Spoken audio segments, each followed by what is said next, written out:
But, alright. I'm going to polish the mirror. Oh, wait a minute. I don't think I will for a while. I sort of like this. Oh, get back to business. Okay.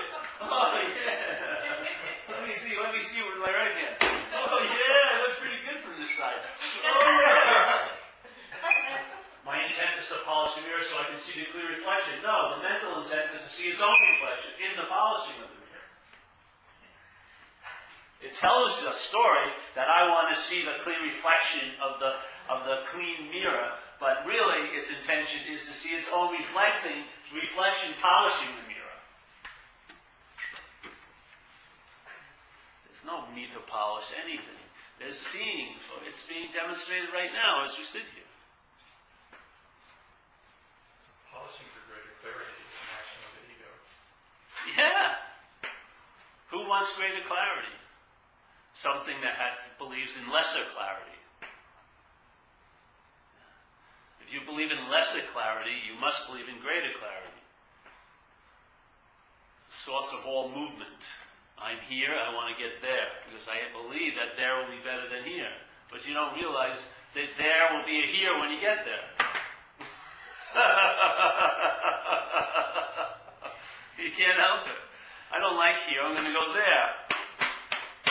Oh, I don't like there, I'm going to go there. Yeah, there immediately switches into here. Wherever you are is a here in a there waiting. There's a there waiting in that here. You know, wherever you believe you are, I'm here, there's a there waiting. The mind's waiting to present another there.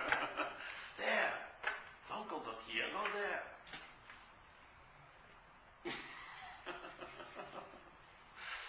I better stop polishing. I can't see that good enough.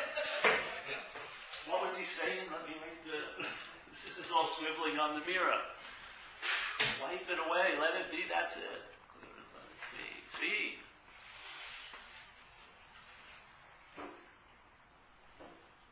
Seeing doesn't stir any movement at all of mind. It doesn't. Looking stirs a lot of movement. Seeing doesn't stir any movement in mind.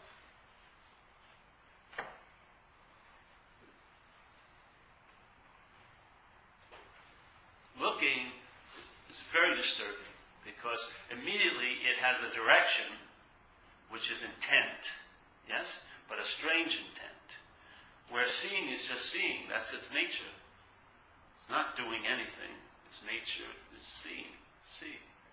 And it's demonstrating its nature perfectly, cleanly, and clearly every no time. The head senses the quality of seeing, but gives it direction and gives it meaning, and it turns into looking. So now what's seeing is the you that's looking for. But the emphasis in your head is on the you that's looking for. Even if it is looking for seeing, the emphasis is not on the seeing, it's on the you that's looking for the seeing. That's polishing the mirror. So you have the biggest role in the mirror's ability to reflect, because it's based on you polishing it. So you, once again, takes advantage of everything and claims relevance in it. So now I'm seeing clearer than I ever seen before. Let me see. Let me go over my resume and see what I did to make this happen. Okay. All right. When I did that, I went to that retreat. Oh, and now, I'm now doing it in another way. What did I not do that made nothing ever happen? Again, you're relevant in that also. Even the idea of seeing here can be formulated into a way of looking. Don't put it past the conditional mind. Yeah. So what we're doing is looking at what we're not. Yeah. In those little minor revelations, or maybe a major revelation, there will be a quality of seeing that may really fire, yeah, like a spark, really fire, so that what's really emphasized isn't what's not happening, but the seeing of it. You know? And then, when that becomes emphasized, there'll be a strange feeling after a while that the seeing has always been so at all times, no matter what mental gymnastics or physical gymnastics or condition or circumstances that were being seen, the seeing was always, always, always, always so. It's so always so, it doesn't seem to be so to us, because our mind has a difficulty recognizing what's always so. Yeah? Because it has a story about what it thinks is always so, which is you. So its recognizing of what's really always so would undermine that story in a nanosecond. So it has a tendency, or like blinders, not to notice what's always so, because it has an idea that you're always so. Yeah? And that recognition of what's always so would really, really cut the idea of being what you are at the root. Okay. So now, I'm not seeing that, so what we're going to do is just look at what's not happening. What's not happening, that little mental realm we talk about, looking at the parasite, looking at this, looking at the thoughts are not yours, feelings are not yours, they're just moving through this apparatus, being noted and seen, because there's consciousness. Yeah? And so we're going to try to look at what you're not, and in the looking at what you're not, there'll be a seeing, and that telling the truth about what you're not is being what you are, which is clear seeing. Yeah? So now you've had an intimation of what you are by its activity, which is seeing, because you can never know it.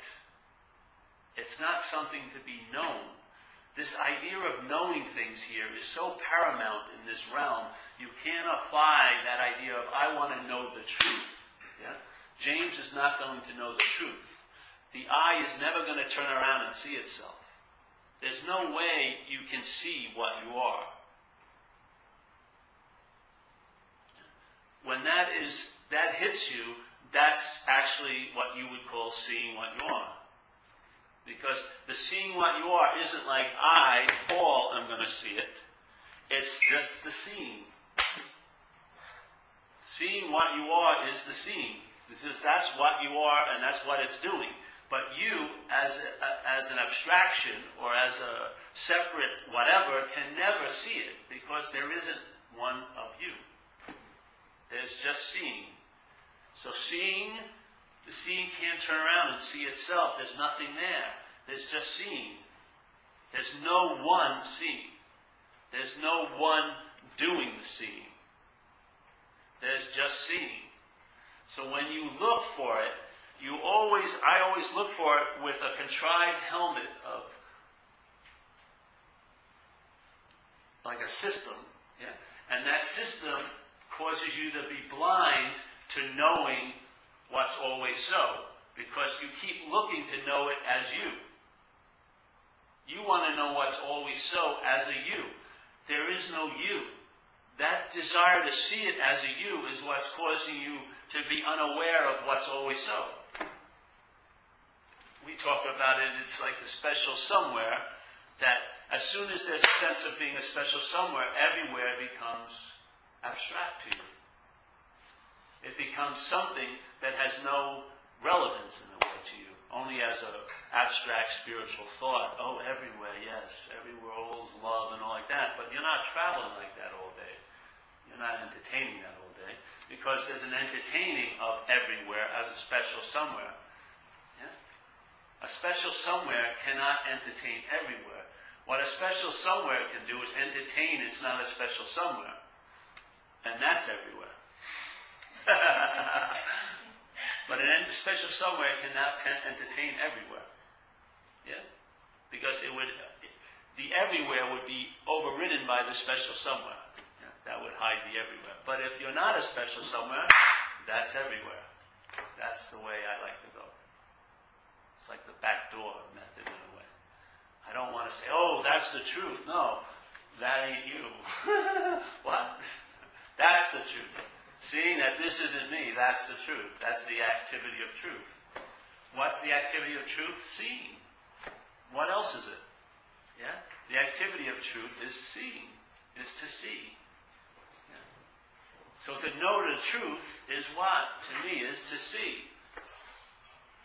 But not to see as you, that's a way of looking. To see.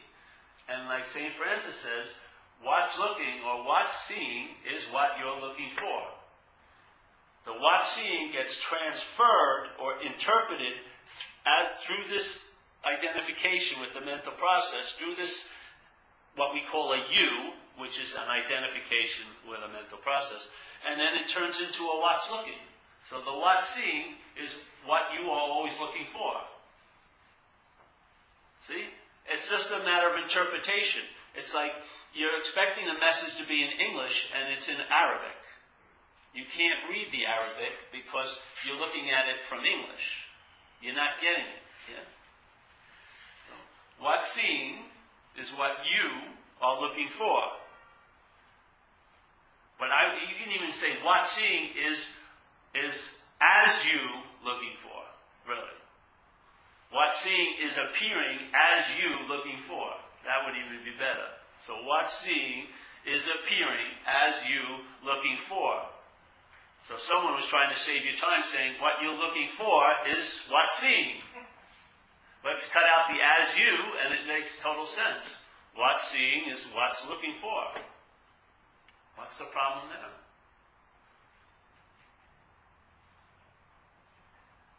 But what's seeing is appearing as you looking for. So every moment you're looking for, there's the example, the imitation of what's seeing. You don't have to look for it in a special way, because every moment of looking for is the revelation of what is seen as you. So we're saying, all right, question the as you, and then the looking and the seeing, you won't see the difference anymore. The looking will reveal that it's seeing. It's the you looking that makes it seem to be something other than seeing, because it seems to be you seeing. Yeah? You, so you become the subject of all subjects, which is seeing, and now you superimpose yourself prior to that, and now you are seeing, and what's been submitted as the priorness blocks off recognizing the true source, because now you believe the seeing is you looking. And you're actually applying looking to try to find what's seeing. When every moment, that's what's seeing. It's just appearing in your head as you, which causes it to be interpreted as looking. And looking here, because what it's actually missing is the seeing, it starts running around like a chicken without its head, looking for what? Something to supplant or replace or substitute for the seeing. Has anything really worked in your life? So he attempted to make me save you time, which any great teaching does, hopefully, is save you time. He said, hey, what's looking is what you're looking for. Obviously, while you're looking for, wouldn't what's looking be demonstrated every moment there was any looking for? Of course it would be. But it's the you that causes it to be hieroglyphics. You don't understand it because you're understanding everything from the point of view of self-centeredness, which causes you not to have any understanding at all.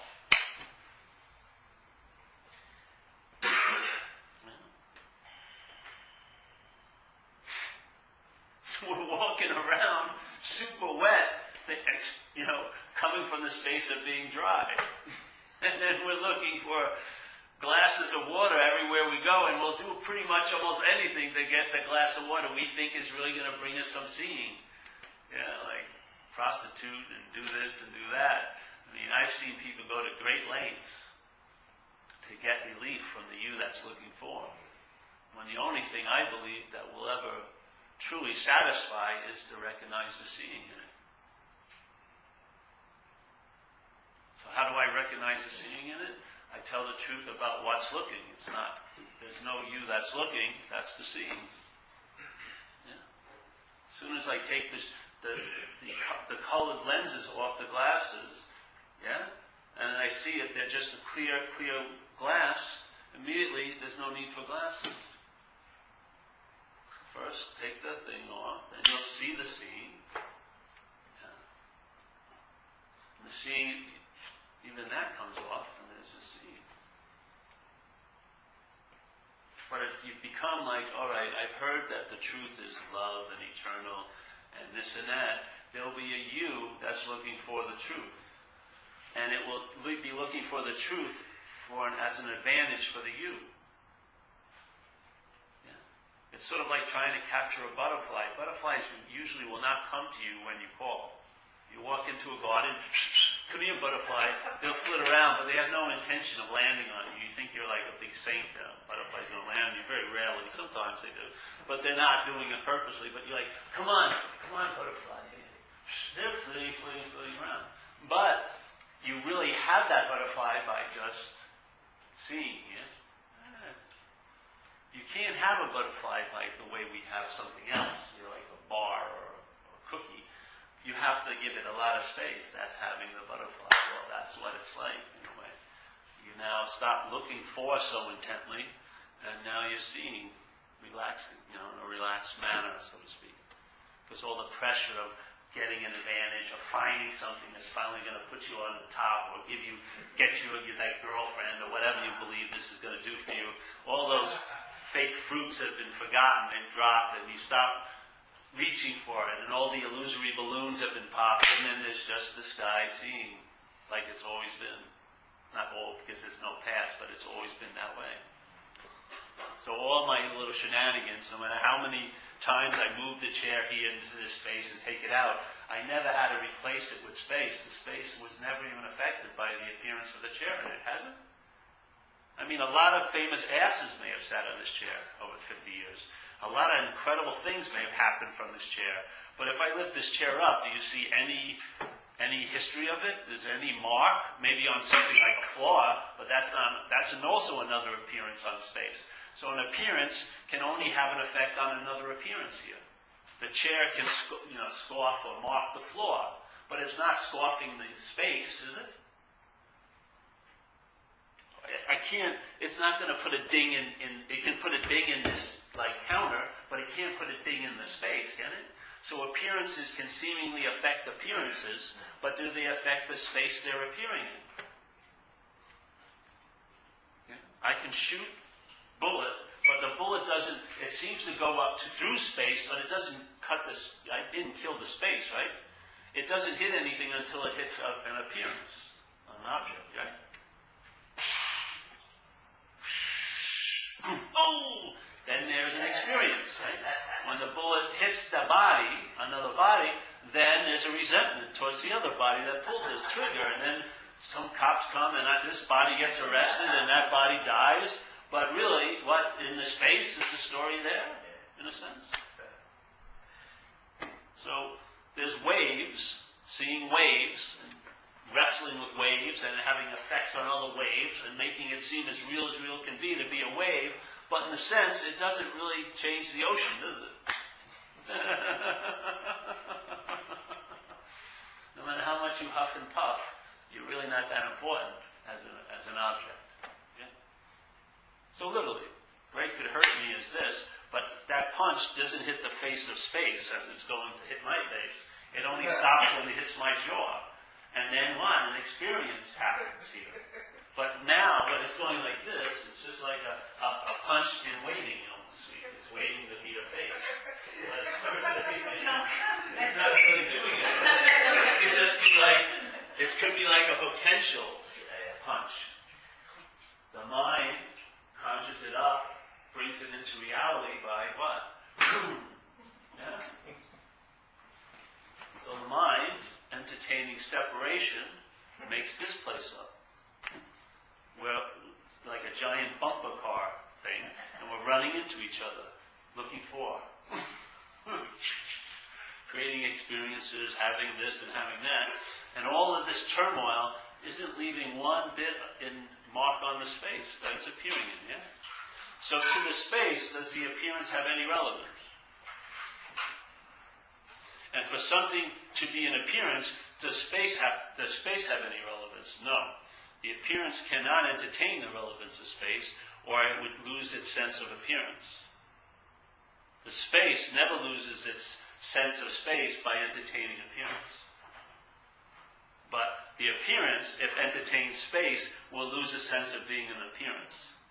Because the true nature of the appearance is space. The true nature of space is space. It's not of appearance. Yeah. But the true nature of appearance is space.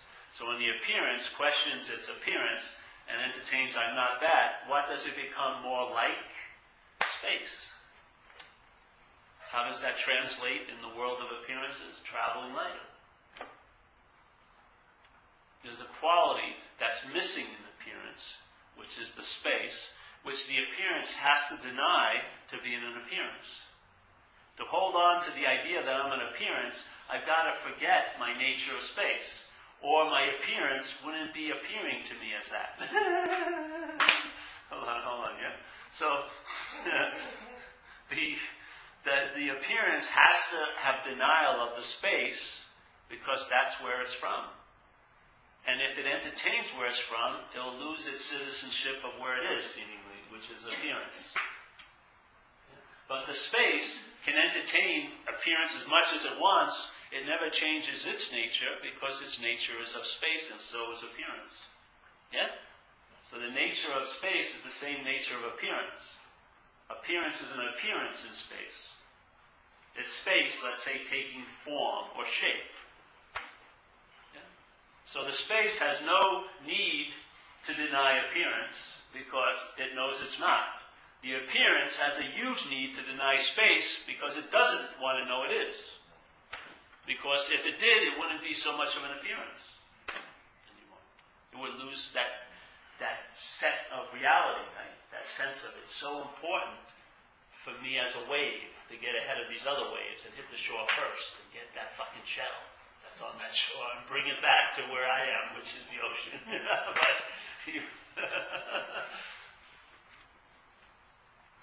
This is an entertaining of I'm not the appearance. I'm not what is appearing, which are thoughts and feelings. So you can start with that. You can also just start with what is appearing and realize you're not that. And then hopefully we bring back to what you believe everything is appearing to, which is also an appearance. And I'm not that. Well, then that's all you need. You don't need to say, I am this, because you'll be this as you're doing that. Because you're being this as you're doing this already. Yeah? So there's no need to go, oh, I am space. Or you got to say, I'm not that. You don't say it. You just, things get revealed, and there's a recognition. I'm not that, I'm not that, I'm not that. I'm not that, I'm not this. Because you have always been space. It's not like you were something, and then you give it up and then become something else. No. The you that thinks it is something and the you that thinks it's giving up is what disappears. It has never been real to begin with. It's an appearance. Yeah? I mean real meaning inherently different than everything else. It isn't. It's space. Yeah? So the appearance likes to live in denial of space because obviously it's a threat to what? Its appearance. So in recovery, you say you've got to be willing to save your ass and your face. And many people think their face is their ass when they come in because they're taking themselves to be the appearance, their face, instead of the space of their ass. When they start taking care of their space, then they do a lot better than when they live for their face, which is the appearance. Because really what you're trying to live for is an appearance in your mind of a concept of you. So an appearance is trying to make another appearance real. Because for you to be an appearance, you have to be identified with what's appearing to be you. Which is all these thoughts and this and that. Because there is no real you as that. So it has to be, an appearance has to be made by another mirror called appearance.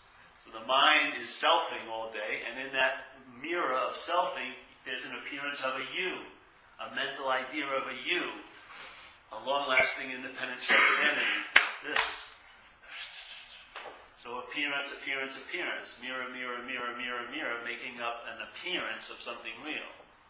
Yeah? So light has to be refracted this way, this way, this way. And then when there's, oh, I feel like I'm this. Yeah. But it has to keep going. There's got to be the narration. It's got to be reinforced. Because there's got to be a an application of new glue every day, seeming day, to rebind your mind to the idea of being a self. Because it's all smoke and mirrors. House of mirrors. Yes. But the house of mirrors is appearing in space. No matter how big the house is, it's not taking up any space. It's an appearance in space. You don't move space to move a house in, do you? I swear, they did not have to move space out of this room to put this wall in this room. The wall really is just an appearance in space. If you knock a little bit out of here, it would almost be like space suddenly appeared when I took this piece of cement off. No, it didn't suddenly appear. It was always there. Yeah, it's not like, all right, bring the space in. I'm going to dig a hole in it and I'm going to fill it up with some space. No, this is an appearance, really. And for mind, let's say mind is space, and right now, mind is entertaining an appearance in it. This. And an aspect of mind's become identified with that appearance, and now sort of got lost in a sense in the world of shit and fans, or in that hallway of mirrors. And now it's trying to get out, but it can't get out as what is in. Self can't get out of self. Yeah? The whole point is to recognize you're not self, and that's being quote-unquote out of self. So you're inherently space.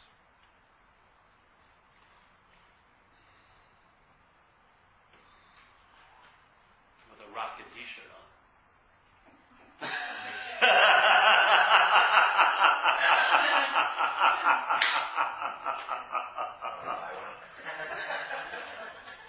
Let's get down to real business. So you see it.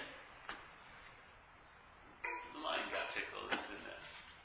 It's just waking up mind, that's all it is. Mind is like the slumbering, humongous, taking itself. It's like that old stories they used to say, there's the beggar begging in front of the gate of the town, and he's begging money every day. And one time a saint or something comes by and says, "Hey bro, why don't you look in your pocket? I think there's a huge diamond in there. You're actually super, super rich."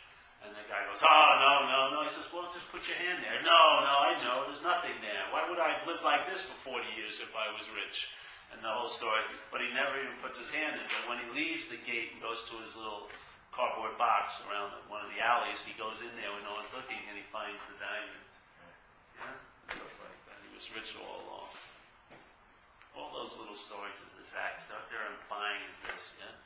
That you are what you're seeking. It's already so. There's no needing to polish it or, grind it to make it better. All of that is an activity of mind working on an appearance. Yeah? Trying to make the appearance better. And yet, all the appearances have one failed or faulty point. They're not real. The space that they're appearing in is real. You're more you. If you were ever worrying about the true you, it would be space. And obviously there'd be no need to worry, would there? Even the body that you're worried about, thinking how I'm going to be 20 years from now, you'll have a whole different personality 20 years. You're worrying for a complete stranger. Not going to be anything like you think you are now. Are you like what you were thinking of yourself as when you were a kid? The thing that you were, entertaining about, how am I going to be when I'm older, isn't this. You're not that person. Yeah. And same thing. So you be sitting here worrying about how you're going to be. It's not even the you that's going to be appearing as a you. So, you have a question?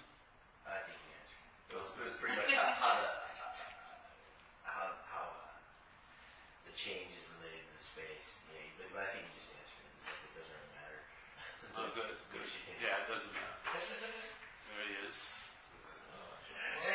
He came here looking for something. Zuma. Dan wants to dig the truth. Yeah. Drop it down. Father has a big enough shovel. Put that one down. Hey, you got here right on time. We're ending. Perfect timing. Bring him up here. here. Bring the kid up here. Bring the kid up here. You stay back there. Bring the kid up here. Don't scare him. Oh, we gotta go. Yeah, come on, man. Not yet. Suma. Kick him. Suma. Hey, Bubba. You can sit here with me. Come on. Let's just look at Suma. What's happening, Bubba?